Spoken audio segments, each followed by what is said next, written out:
Դաժանաբար սպանված Ավետիսյանների ընտանիքի հարազատները այսօր գերեզմանատանը, ուր 3 վերջին հրաժեշտն էին տվել աջուններին, հայտարարությամբ հանդես եկան։ Մորաքրոջ որդին Սամվել Հովհաննիսյանը պնդեց, իրենք ևս միանում են փողոց դուրս եկած հազարավոր գյումրեցիների պահանջին։ Բոլոր հարազատների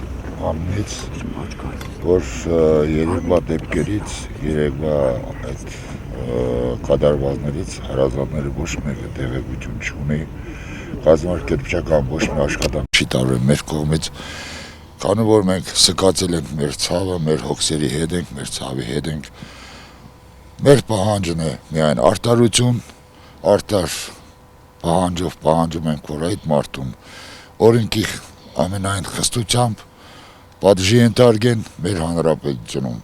եւ իմանանք ինչ պատճառներով ինչի համար է տեղի ունեցել այս դեպքերը,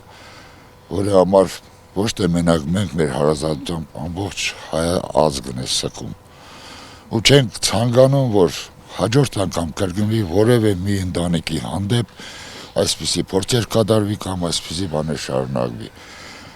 Դա Աստված լինի սա առաջինն ու վերջինը, ոչ մեկի համար չկրկնվի, ոչ մի մարդ չտեսնի այսպիսի դժբախտություն։ Ու մեր պահանջը նորից եմ կրկնում, այն է, որ արտար դատապարտեն հանցագործին, ոճրագործին, այսպիսիները տեղ չունեն մեզ համար մեր հայ ազգի մեջ։